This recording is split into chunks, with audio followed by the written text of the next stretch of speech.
episode of Two Smooth Operators, the only podcast about gate operator life for technicians. Your hosts, Michael Brooks and Robert Evers. Stay tuned for another great episode. Another unbelievable, phenomenal episode. All right, what's up? What's up? What's the word, man? The word is the bird. The bird is the word. There you go. Man, what's going on? Did you not go out to the lake today? Yeah, we were there. Well, Friday morning we went to North Myrtle Beach. To go to Cammy nominations for beach music. And a couple of my bandmates got nominated for award. And then Saturday, we went to the lake Saturday, and I watched college football all day long in my camper, being lazy. And yeah, I heard that college football is big here in the South. Oh yeah, especially in the Carolinas, Georgia. Yeah, Southeast, man. It's college town stuff all the way. Yeah. I told Adam, I was like, hey man, sometimes you got to get creative, which he already knows. He's like, you got to get creative with the schedule and try to hit somebody up. Maybe we do somebody that's a Tuesday through Saturday. He's like, you ain't getting, when football season's around, you ain't getting nobody coming in on a Saturday. No, like, especially, okay. Yeah. A lot of the guys that work with me, matter of fact, guy that worked with me, he had to take last Thursday off to go to the NC State ECU game. So he took the day off. And I might go ahead, man. Don't bother me. Yeah, I'm not necessarily. I mean, I'm not against it at all. I just think that it's funny that it's so, But he didn't like it that I took Monday off because it was Labor Day. I said, well, I ain't working Monday. He's like, darn it. I said, yeah, you're missing a day's work, ain't you? Yeah. So.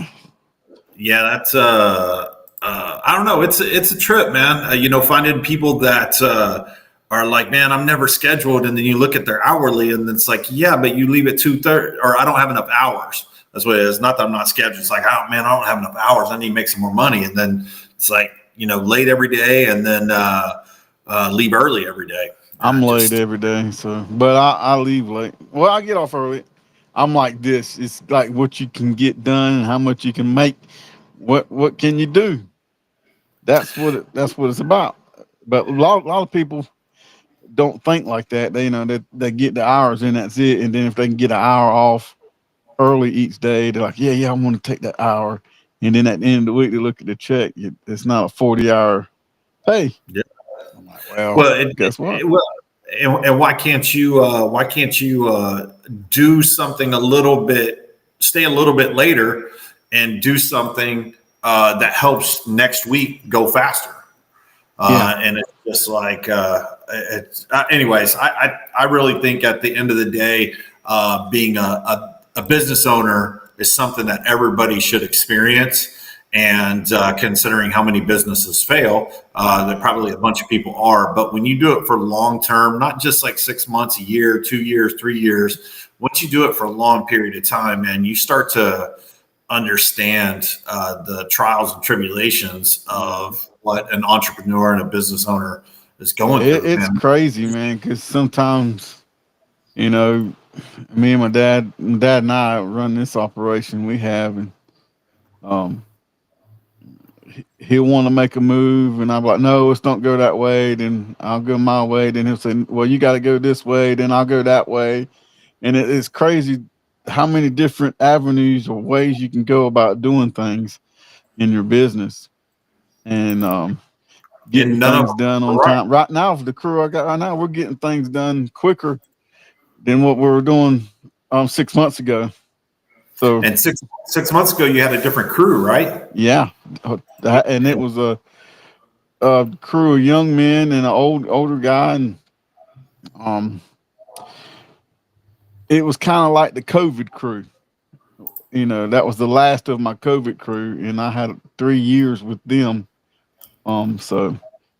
And then the guy that works, the two guys that work with me now, one of them worked with my dad back in '96, and then he come back and working like came left in '97, come back in 2003, left, come back in 2012, left. Now he came back again, and Yeah. and he kind of knows what he's already trained on the way we've done it, so he's actually getting stuff done quicker because he's already done it the way that expectations of my dad's quality of work when he started off with him. What's your dad's day to day roles right now? He sits at the lake house and he's got a little office. He built a desk in front of Yeah. this big old window looking directly at the lake. And he has his computer. Now he ain't quitting. He ain't quitting. No. Yeah. He has his computer with the QuickBooks and has the printer that he can print with the phone, and I can print with my phone.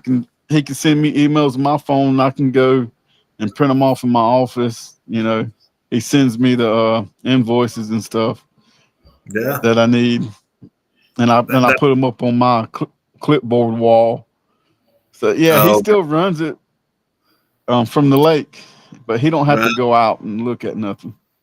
Well, sometimes you're just so good at it, you know what you're doing. But the other thing is that there's an administrative part of the business that doesn't need to be out in the field. Oh So, yeah, well that's what yeah. he is. He you know, he's done it so long. He's 74 now, so yeah. Well, the last few weeks, I've also started setting up some trucks and stuff as well too, for Adam and Image. I was going to say, I know you're in a relatively new truck right now, aren't you? Yeah. And I was in a 2003. I'm actually thinking about getting my truck up and running again.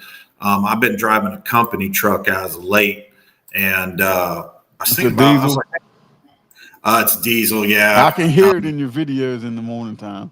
Oh, is it that bad? Yeah, I can hear it. Uh, yeah, I was just like, hey man, there's some things that I want to talk about, so I try to get it out there.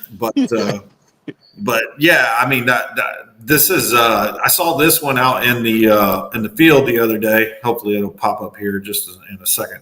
But I saw this one out in the field the other day, and I was Oh just like, yeah. this how they have all the brooms and stuff like that. I think this is just PVC, and then they got Unistrut. Just it's all mounted to Unistrut. And I was just like, oh, that's one way to do it. But Yeah, a anyway, lot of guys have them set up like that. I have on two of my trucks, I have them where they instead of stacking it like they got it right there, I yeah, got it where you can go. It goes across the the top, bat and here, the bottom of the rack, and you yeah. slide and it slides in that way. I had to send So you a you picture of it. so you reach over the bed and It's right there at the top. You just pull them out oh, gotcha. Okay, on two of my trucks. but it's not as tall as this one. No, About that. maybe not as tall as that one. No. Well, I thought that was an interesting thing, but we're getting ready to weld. We're getting ready to weld the generator to the back of that truck, just like on this truck that's in this pictures. I saw this one at Quick Trip. He has that welder. He has doors, or he has a bed where the doors don't open up on the side, so or on the top. So he has the flexibility to do the welder on the side. Yeah. Right there. But, Yeah, I got my generator on the back of my truck, my old work truck. yeah, And I put my welding machine inside the cab of the truck because I got a small one. gotcha. But your back is open like this, isn't it? No, my back on my older truck is fully covered. Oh, it is. It's got the See, slide. It's got the cover that's on the top of the toolbox when it slides back towards the gotcha. cab. I'll see if I can find where my last. That's what I was looking for earlier. My hard drives were giving me a hard time, but I was looking for my truck, and I really think that my truck was the best setup that I ever did have, Mm-hmm. and part of that is I like because the way your truck was set up. That's why I want to buy it. yeah. Well, come on down, man. It's I ready might for have to you. come get it from you.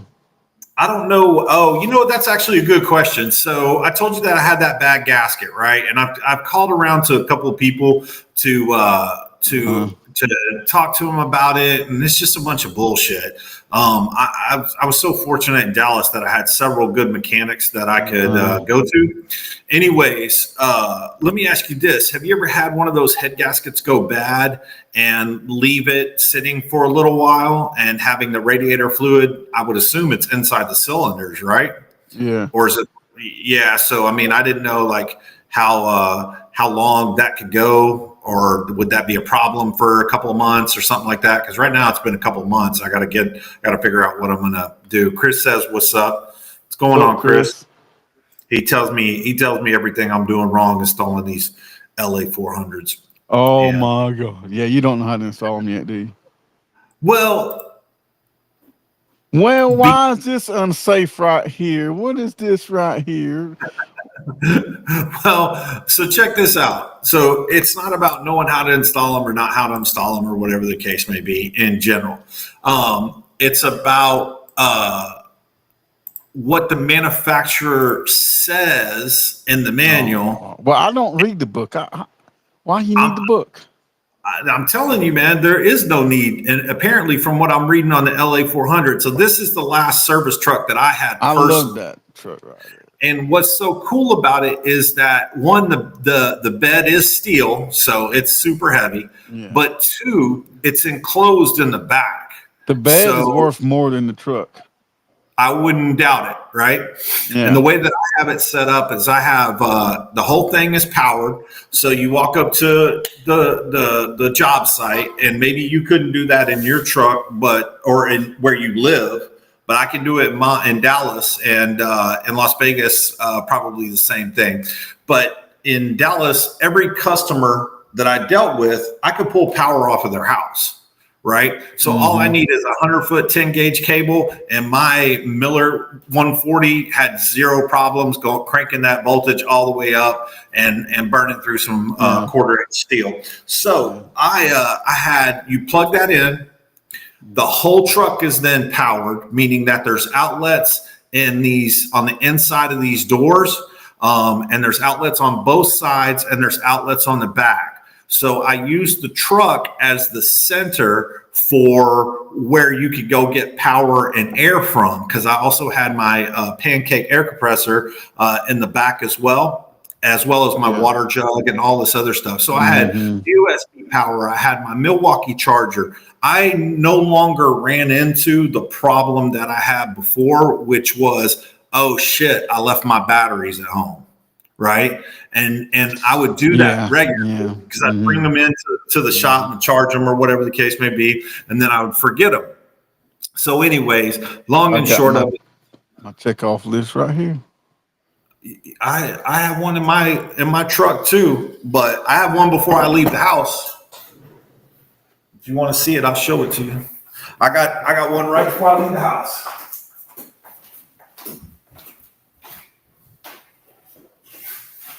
So this is the number two. This is the number two list before I walk out the door. So I get my work phone, personal phone, wallet, pocket knife, keys, so on and so forth. That's the second list. The first list is all revolving Your around home. wallet? Yeah, That's you a don't good you one. You never forgot your wallet before? Hell yeah, I forget it every day Shit, do it almost. all the time.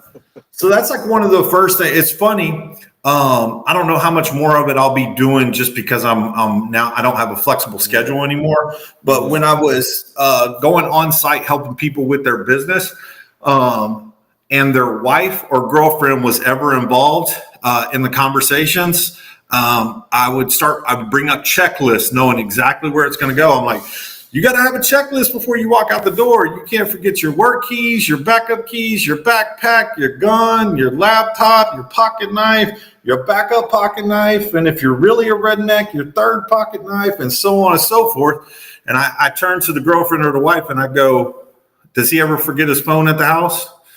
And she's like, all the time. I'm like, he needs a fucking checklist before he walks out the door. Well, here's one of our checklists for the inside office. It says check equipment and tools, check all electronic stock, spray paints and lube, etc. Check trash, floors, and the heater. Make sure everything is neat and organized. Outside around the shop, check trash outside, inside trucks, clean equipment and trailers, lube mechanical equipment, check truck oil, gas and tires, check water and gas and jugs, check water and gas jugs, check all Yeah, machinery for gas, check piping, fencing, fitting room organized. there you go. So I pretty much have the same thing. So the point that I wanted to make with this checklist is since I powered that truck, it doesn't say don't forget your batteries. It doesn't say don't forget your tools. Don't forget any of that stuff because my truck was set up to where what was it? Concrete was the only concrete and power were the only things that I didn't carry on me all the time. Yeah, That was I hate it, carrying concrete in a truck like that. man. Especially Carry the that truck. trailer. Yeah. So, anyways, we're having trailer safety meeting tomorrow. I didn't. Cool. Yeah, I didn't know this until I doing research. I thought when you got trailer sway that you were actually supposed to speed up out of it, as opposed to let off the gas. But It depends on where the weight's distributed at. But well, when it starts to sway, and you got to ease it off, get control of it. yeah.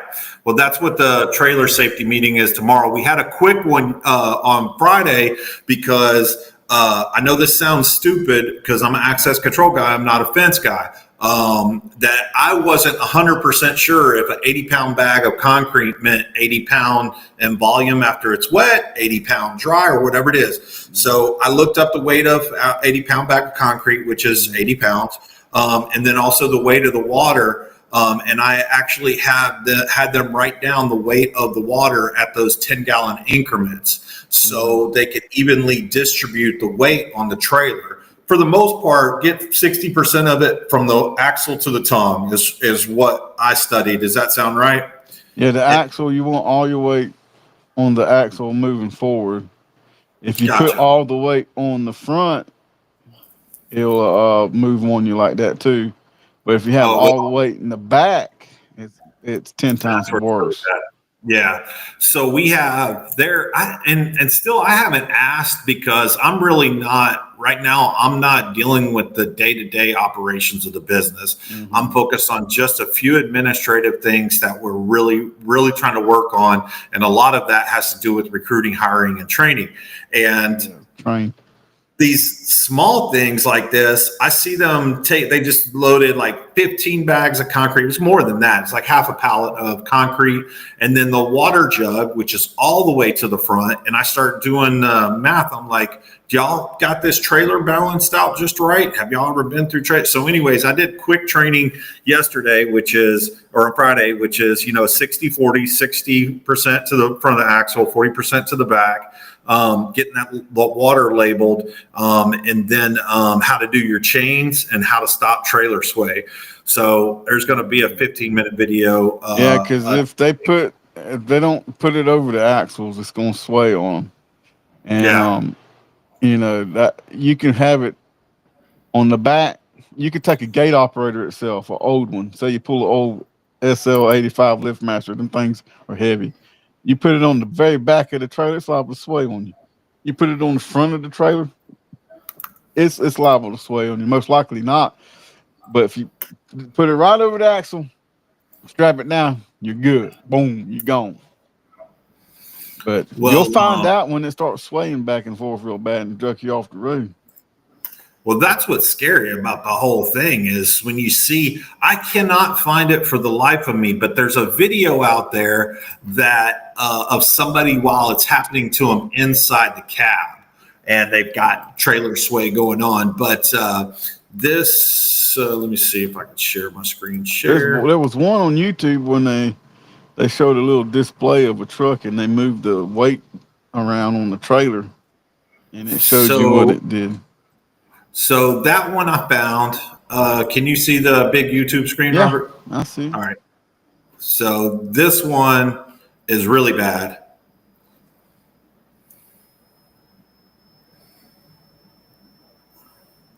If you have that happen at work, you're going to get fired.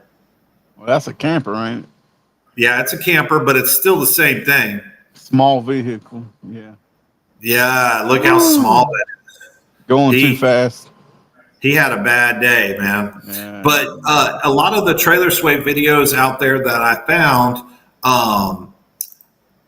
were all of, it seemed like a lot of them were in Australia, and a lot of them were of those personal recreational vehicles. Well, we've had that happen a few times over the years when everybody didn't, mainly doing the fence work, pulling up old posts with concrete and load them on there, and they just scatterbrained it, loaded it, and get going back home. Had to stop, pull over on the side of the road, and reorganize the trailer.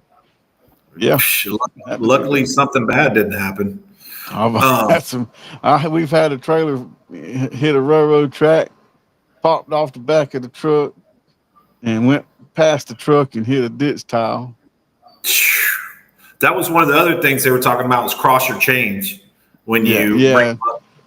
And one of my band members, that's what he does every time he loads my band trailer for me. He crosses the chains. Yeah. You're supposed to cross the chains, and then they said that chains can be looped through the hole and clamped on the chain, but cables cannot. Cables are specifically meant to cross and go to the hitch. I learned so much shit, the fucking ball, the ball mount, the hitch system, the hitch pin, the hitch. I mean, anyways, just a lot of stuff. And a lot of the guys that work there were positive about it. But these guys, they're old and crusty like you. They've been doing trailers since they were kids. Where me, I do everything I can to avoid trailers and all that shit. I love trailers, right? But I gotta have a trailer, man.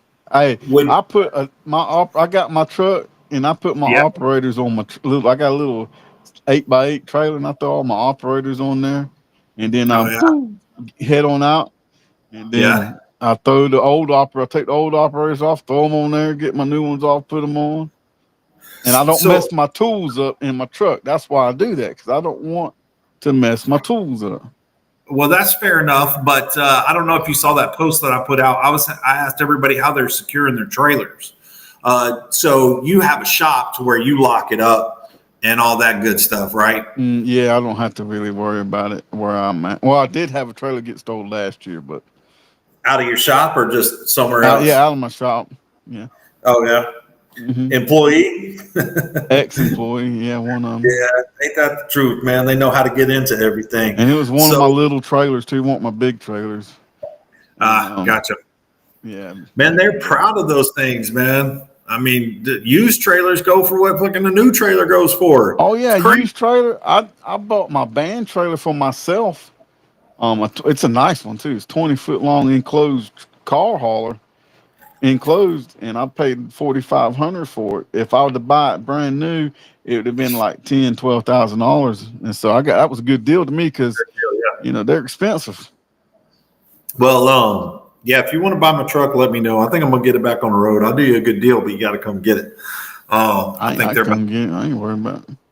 They're about tired of dealing with the shop. So, anyways, so I was doing the LA500 training, and I caused a little bit of a stir on some of this, on a couple of the forums or a couple of groups, I guess. People couldn't tell me why the manufacturer, like a LA500, on the same page, it says you want to come out half an inch from each direction, full extend and full retract. You don't want to ever go past that. And then the next sentence says, or it says that, but the sentence right before that says you need to be a half inch. So if you don't bottom it out and then pull it out a half inch, how do you know? How do you know? And people kept telling me like, oh, put the gate bracket on first. I'm like, I don't need to know how to install it. I'm just curious. How do you guys justify that in your own head? Like it says, don't bottom it out, and that's how everybody's setting their limits by bottoming it out. So what I do is, what do you do? I open the gate to where I want it, and then that's where I put my bracket at straight out the box. All right. So here's the first question: on an LA500, do you mount the gate bracket or do you mount the post bracket first?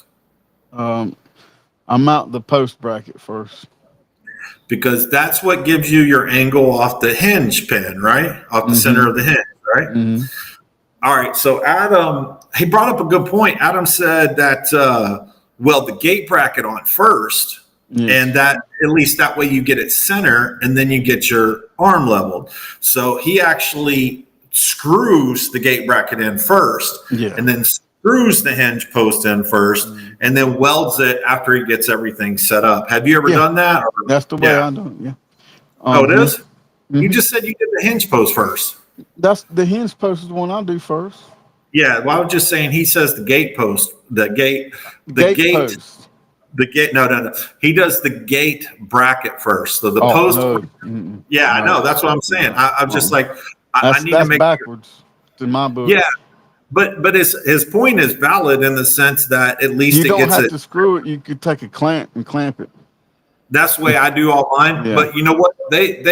So I don't know what it looks like afterwards. I don't know if I'd be on new installation or gates that we manufacture. They weld it on before it goes out. So that's the right way to do it, right? That's the right way to do it. Yeah, that's where you get powder and all that stuff. So with that in mind, even on an existing install, that's the way that they do it, where the gate's existing, and they screw it in there. And I like the post mount being screwed in there, the post bracket, but it still seems like, okay, well, what do you do after those holes? Do you just leave the bolts or the screws in there, or do you take them out, or then if you take them out, in there? That's what you're going to do. There's two ways you really do it. One way is to drill holes and bolt. The next way is to clamp it and weld it, or screw it and weld it. So that's the way that they're doing it. Way I do both. It just depends on what it is. If it's required for me to weld it, then I'll weld it. If it's not required for me to weld it, I'll bolt it down with 2 bolts, because that's the way the factory said I could do it. And you can bolt it down with 2 bolts and tighten it real good. And then I drill it in the center, and that way you can go up and down with it to get it level. You and then you just tighten it down. Oh, okay. So when you're tightening it down, but are we talking exclusively steel, or are you wood, or what? Wood, steel, fiberglass, it don't matter. It doesn't? You don't ever pop up out of the wood, or no. As long as you tighten it down good. Now this is where it comes in maintenance.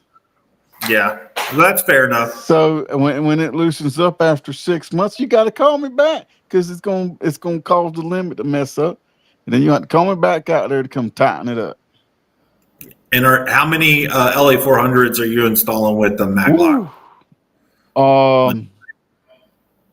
Here lately, I haven't put a Maglock on. Oh yeah. Yeah, I just did one last week where I replaced the automatic Toro 24. And it didn't have a mag lock on it. I had a plate welded on the other gate and just fixed it where it held up tight. That was it. That was it. So that's what I did. I just took them motors off, put the LA 400, and got it done in 6 hours. Yeah, I mean, it is what it is. I mean, I think that that's a fast way to do it, but I still think that there needs to be a bracket that needs to be made so you can get your gate bracket and your post bracket Yeah. the right length every time. But who knows? But but the gate was kind of messed up. The run level, they don't want to buy a new gate. I gave them a price on a new gate, and all. I gave them a price on doing it all right. So it went from let's just get motors on where it opens and closes. That's all I Yeah. did. Well, I mean, you can't complain about that. I No, mean, I like it when it's like that, really, because I can get in and get out. And she's a customer of mine for about 5 years now. So you get in and you get out, and like Sean King said, we're building fences, man. We're not fucking. I think that's what his yeah, he has a second part to it, but we're not creating the not Mona building a Lisa. Taj Mahal. Yeah. So I get that, and that's understandable, and that's actually probably maybe a reason why I did 10% less when I owned my own business, Well, is because I would never get into that. And I'm we just had like, look, to adjust to where things are high now. Everything's expensive. So we had to adjust to where, I got my high end clients, they want it done like that every time. And then I got these other guys who are looking for a good operator, just wanting it to open and close every day. yeah. And that's all they want. And so that's what I'm gonna give them. And I'm gonna give them the best quality. So far, everyone I've put in, I haven't had to go back and do anything to them. Other Well, than when I had a couple where a lightning strike and all that, but other than that, there's been no callbacks on uh, LA how four many hundreds. how many LA 400s are you putting in that you're putting in ground rods? None. None. So I'm curious to see. I'm going to be buying ground rod or The one that got struck by lightning had a ground rod already. Oh, it did. Yeah, and Yeah. it got it, and there was a ground rod in it, so I hooked it back up to it, Yeah. and then the lightning hit on the other side of the fence and went through all the electrical, and he went when it got to the LA 400 control panel, it fried the mag lock Power supply. power supply. That's the only Yeah. thing it hurt. But it blew out the receptacles, blew out the breaker at the house. So Well, I'm trying to get this thing together. I've had some problems with the software that we're doing it, but I got. Oh, you know what? I keep forgetting. I'm not even really actually doing a standard operating procedure for installing it. I'm doing a procedure for diagnosing it. So in the diagnostic stuff, I want them to use the fist test to see if there's a good angle on the brackets for the post and the gate. And the way that I train that, in between the operator and the gate. yeah. So you go where the motor is and you put your fist there, and you should have clearance to where the gate and the motor, you can get your whole fist in there. And you want to do that in the open and close position, or be pretty damn close. You just don't want them parallel with each other. No, And only time when I've done that is when there was like a brick column or something, and I had to squeeze all I can get out of it.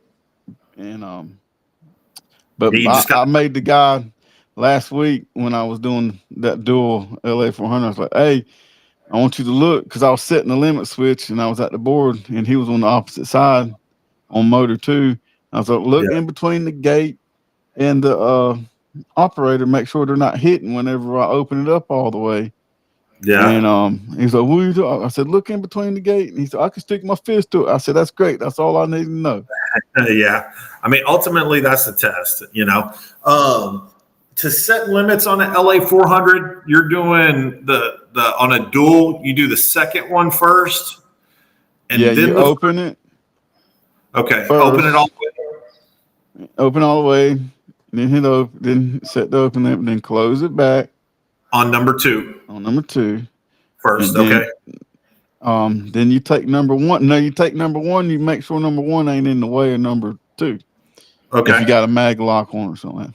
Right. And then you bring number one in, open it where you want it. Make sure you just did number two, so it's in the closed position, and you just bring it all the way to the closed position to number two motor, and just set it, and then that's it. So, what are you supposed to leave the switch on? One or two? It doesn't matter. Oh, it You should be doesn't. on one. You should be on one At the from that end. from that way I did it right that time. Right. But Yeah. it kind of does matter which one you're on.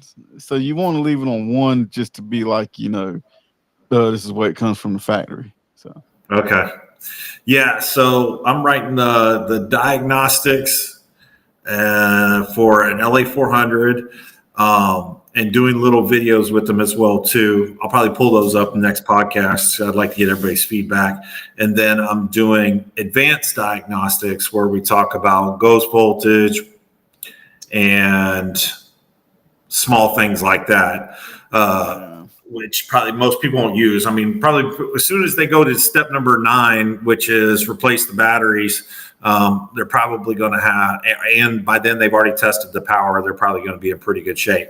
But that's the yeah. main thing, is testing the power and the batteries and that the voltage and all that. So And if the motor's running and you test just the DC voltage from the batteries, what do you want to see it at? well, I really don't know. I can't remember. You just go by going slow or not or something like that? No, I'll test the voltage, not while Okay. it's running. I'll just test the battery itself voltage. Oh, okay. If it ain't 12, then it ain't charged. Now, let me Yeah. tell you something about the LA400. They're kind of like an old Ford. They slow All right. when you get them started. You gotta warm them up. So when you first get everything going, and you think it's moving real slow for some reason, then you got to reset the limit switch again. You just reset your limits again, and then Okay. it does it again. You just reset your limits again. Don't give up. It's gonna warm up, and then boom, it's gonna start working. Huh. I never heard that before. Well, you'll come across it sometimes. Sometimes they're just a little slow getting started.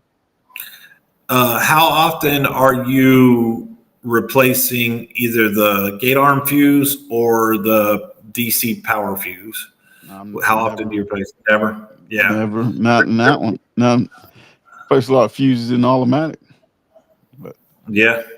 so Yeah, I've replaced my fair share in a US automatic as well too, which is my kind of go-to actuator arm. I can't believe people say that they don't like the way that they look, I don't. but I like the way it I looks. don't Just fine. like the design on them on the limit switch. That's what I hate about them the most. Well, And that's I what don't they're like supposed to. the way the board's designed. It's just not a good Yeah, design for me. the board is one of my favorite things, just because you could quickly replace and repair it. But the second thing is now that they've gone through these different iterations for UL or whatever, all the wiring is hardwired, so you can't, not all of it, all but one terminal strip. The way it's been forever, it's all hardwired. So everything if you got to replace a board, you're going to have to unplug. If you're doing edges and the buzzer and all that stuff, you're going to have to unplug it, which I think is kind of silly, because the main terminal strip is just 12 or 14 pins. You just pull it right out. They should have done that with all the safety stuff. Yeah, I'm going to dive into the manual on the LA400 a little more. but yeah, the LA400, they're just an all around good operator for the bang for the buck. That's what I get out of them. Now I used to wouldn't install them. Now I probably got about 30 of them out there. So, Yeah. Yeah, I mean they're good little operators. I mean, I like them a whole hell of a lot better than the LA500. I would trust the 400 above the 500 any day of the I week. got the 500 out there working like a champ, son. Do you? Yeah, my issue with those is that they're quiet, and when they work, they work. But you set any kind of trauma against them, they get bumped, they Well, get yeah. pulled. Well, some of these They're guys are putting them on walls, like a wood wall and stuff. And I'm like, no, you need to put a bigger operator for that. Maybe yeah. that's where your Patriot comes in. But Well, on I the like Ranger, the the Ranger, pad mounts for the bigger gates. I think yeah, it's better you just off got going that route. you just got to have. Yeah, because you can have somebody vandalize them a lot quicker with a LA500 or um whatever Patriot, whatever you want to put on them. They can vandalize it like that with a heavier gate with a wind resistant. Somebody go over there and push on them and Yeah, really damage the actuator part of it. But the pad mounts is the way to go on a wall or a big yeah, heavy gate. Because yeah. I just sold a dual um automatic 350s to a lady, and Uh, she had steel gates, and they were yeah. heavy, and they had LA400s on them. I was like, this ain't gonna work. I said, I sell the 400s, but it's not gonna work for this operator, for this gate here. So I And you sold her the sold the automatic 350s. 350s. I think the 350 is the one that I like. Yeah, it's got But the kick pedal on it. yeah, man, and that's such a cool thing to have on a freaking swinger. Yeah, because I got it on two 18-foot aluminum gates, one exit, one enter at a gated community, and Yeah. man, I've had it on there for over 10 years and don't have a bit of problem with the I mean, never had to service them. And that's the 350 DC, right? Everything. Yeah, I do. I don't mess with that AC stuff. I like their AC gate operators for price. Yeah. So, can you see that? Yeah. That's the Yeah, exact this one is. I got coming probably this week. How's the new board doing for you? It's doing good. I had one act up with me a week ago, Oh and yeah, you were telling me about that. they're sending me a new board. So I don't know. It could have been me. I don't know. I got to further diagnose it. It could have been my fault. Who knows? But Yeah. they're sending me a new board, and then I'm gonna just like hammer down, see what's going on. And I also had my guys to do it, and I was just like telling them what to do and kind of stuff. I mean, everything went pretty good, but it wasn't my hands on it. So Yeah, that's sometimes those limit switch. For people that don't know what we're talking about, he had one of these automatic DC Pro boards I was just showing, and it was missing the limit. And I've seen those limit solderless terminal connectors get over crimped, and because they've got plastic around it, you could even pull on it some, and it's still not broken, and it'll make intermittent contact. But yeah, so I'm doing the LA400 training guide at where I'm working at now, and just got some interesting stuff in the manual about how to mount it and stuff like that. But I was just curious how people did that. So yeah. I went and installed CAPXLV, and that's what it gave me, CAPXLV2. And I was I forgot, I was doing something, whatever it was. I was Is trying that to put access control box or something? telephone entry box. Yeah. Telephone entry, yeah. Yeah. So it's their latest one. It's black, and it's just not plug and play like the other one was. So I had to mess around with it, get some special washers and stuff like that. I got pictures of it, but it doesn't look all that great. But what was it? All right. So the first thing that you do when you open up the CAPXLV2 is you see, it's about 6 or 7 pages. I'm exaggerating a little bit, but it's like 6 and 7 pages of like stuff that's about to come out. And then there's actually a gasket kit. Apparently, I didn't know this, but the Liftmaster CAPXLs get tons of water in them. And I didn't know that. So they actually have a separate gasket and double-sided tape that you tape on the inside of the box, and then you put that gasket on. I'll show you a picture of it. But anyways, I was just like, this is actually going to get more water in there, not less. That's crazy. They should do a better job than that. Yeah, they probably just caught it. I'm not just caught it. They probably just found out the balance of warranting them or go to the extreme and repackage them with this thing. That's probably what they did, is they found out that that's what they were going to do, or they were going to continue. They need to get a better designed box. Well, that's what's funny. It's just one big piece. Yeah, you're right. You're right. Most of the time, we would have problems with the lids or when people screwing shit on the into the insides. So I had to do that as well too. I had to drill 2 holes just to get the antennas in there, even though they do have knockouts for them.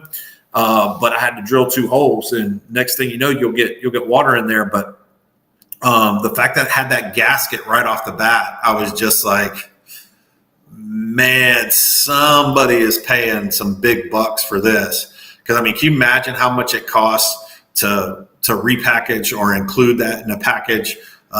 For whatever 1,000 call boxes they're going to sell this month, it's probably not cheap. So, but anyways, I wanted to bring that one up about it.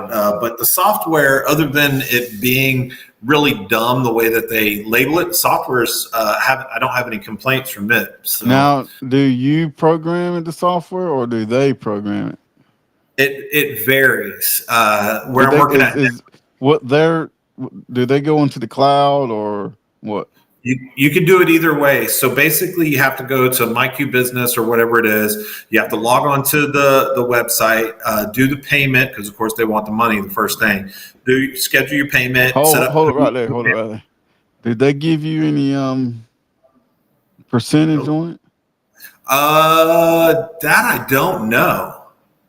Well, you need to ask, man. If you got to use my name because I know they don't like you. So. No, shit, I send them to Robert Evers. I want some of that 7%. Yeah, I don't know, but did you see that post I did where you don't have to even buy the equipment; they're just actually leasing it? And who's this? Liftmaster. That's just leasing it. This is what the big tech like PDK, Spider Door. You reuse their equipment, so but they don't lease it; they sell it. But whenever you go to upgrade, they'll take that old one back. So that's what I'm talking about. Is that I saw a flyer. I asked if it was real. I know that they've already done this or they've already worked on it in the past.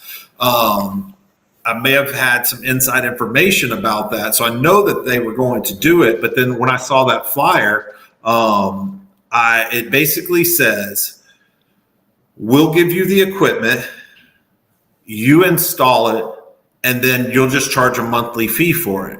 So this is not a lease per se, but you do have to pay off the balance of whatever that 3 to 5 year contract is.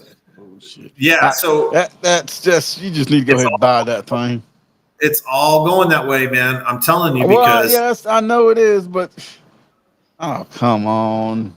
I know. Remember back in the day? What's up, Aaron? What's going on, man? You remember back in the day? Aaron's all North Carolina boy. I don't know if did you meet him at the retreat? I don't know. I may have. I don't know. Yeah. Anyways, he's a good guy. He was working right up a couple of houses up from my brother just last month. But he's probably from the Charlotte area. Is he Charlotte? I thought he was near Hickory, Charlotte, same thing to me. So they put out that flyer that said, you're just going out there basically selling the shit. And that's the way a lot of these manufacturers are doing it. They'll front you the equipment, and then all you have to do is sit back and collect like a couple $1,000 check every month.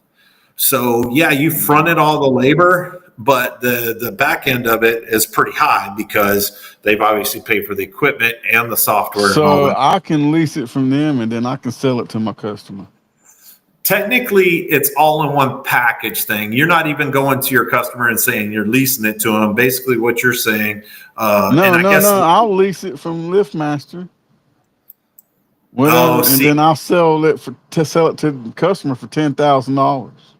you figured out what their plan is. And I've been telling this people for the longest time. Oh yeah. Aaron says he's about an hour away from Charlotte. Oh yeah, So I think he's up there close to where my brother's at. yeah. So anyway, uh, this is not a Liftmaster issue. This is everybody is issue is that you and I are the broken cog in the system. Well, they're not going to sell it to us. What it is, our customers are going and getting the product, and I'm just installing it, and then they call me back to fix it. Now it works great because they relieved the downloading software programming, which I'm good for that because I'm kind of glad I don't have to do that anymore. But what's so cool about it is it's so easy because I've had the PDKs go out, about 4 or 5 of them go out at a time. And man, I go back and forth, and my customers like, "What's going on? What's going on?" Well, they sent me the board they sent me to replace was bad. Yeah. And then the next board they sent me was bad. Finally got it fixed, and then their internet was down. They had to get the internet company. So I did like 5 service calls and made a killing. So there you go. But here's where the money is in that residual contract. So that's why when I say that these companies are out there doing it and you and I are the problem, that we are the problem because it's going to lower the hourly rate. Because if somebody said, "Hey, I got a guarantee," oh, it ain't going to lower my hourly rate. Hell no. You're going to get kicked out of the picture because no way. There's no way impossible because them dudes can't even hook it up. Well, so here's what's going to happen. They're going to do. This is not company specific. Yeah, I know. So what they're doing, what these companies are going to do is they're going to go through the phone book and they're going to call so-and-so landscaping. Hey, by any chance, do you guys do electric fence or any electronics? Yeah. They do that, but it doesn't work. Well, their remedy is the same thing as the remedy now. They just send you the new product. Mm-hmm. And that's it. They have that factored into the cost that they're going to lose money on 10 telephone entries a week, and that's it. These people, these guys, tech guys, computer guys, don't know how to do nothing with wires. So they're going to need to figure out how to be able to drop it off with the drone and set it on the building, and it'll do everything it needs to do. That's what they got to figure out. Until they do that, you always got to have somebody with our caliber of knowledge about how to wire 2 wires to open your freaking gate. So what happens when Liftmaster, somebody like that, goes cellular, and literally you're taking a call box mounted to the post already, and you told the electrician to pull this wire, and you sent it to the electrician. The electrician's already pulled the wire. It's exactly what you told him to get. So the wire's there. Everything's good to go. You just plug in the 4 wires on one end, 4 wires on the other end. And that's it. So anyways, that's what I'm talking about, it being to where you and I are the problem. At least that's my opinion. I think they got to have us. It's not. There's no way around us. It's not going to happen. I don't disagree with you that for the next 10 or 15 years, they do have to have a physical person there. I see our work ethic declining so bad. It's impossible. These people growing up nowadays can't even damn spread butter on a piece of toast. Well, think about how houses used to be built. Like you would do all the framing, all that stuff on site. And now what happened? Mexicans, other people from other people than what Americans are building houses, not normal white people, black people, Chinese people, people from the southern borders coming up, building all these damn houses with nail guns and building them just like a manufactured home. Don't give me that crap. I've seen it done every day. They ain't nothing getting no better. It's just getting more expensive. I don't know what The happens. quality workmanship of framing a house is nothing no more. Look at all them videos they put out there about Well, these no, guys inspecting houses. You seen all yeah, them videos? How that's some of them me. look? You could tell when somebody not from America is building a freaking house because they're junk. And then you Well, can tell where they got a good American crew building a house and they got this done, but it's a high-dollar house. yeah, you're basically building all this stuff in a shop, and they ship it out on a flatbed, and you're just bolting it to the concrete and then tying them all in together. So that's what I'm saying is going to happen with gate operators. They're going to send you a thing that already has. Well, a Nice has already done it. It's got the photo eyes and the gate operator. It's got a I light in looked the. that Juno up. It was $1,800. It was. Yeah, on Amazon. I just looked it up Oh, because I okay. got a gate coming up on they're wanting to do solar, and I was like, maybe I'll do that Juno. I was like, no, I'll just stick with automatic. No, I'm just curious what dealer price is. But anyways, I think it's a mistake for people to not see what's going to happen in 15 years. We'll probably be out of the business. It So it ain't would. gonna matter. It's gonna happen, and you just gotta be an entrepreneur and go out there and still make your way. I don't The agree with that. it's never gonna change about getting things done. That's never gonna change. So, just as a disclaimer, from Two Smooth Operators, we're happy with all countries.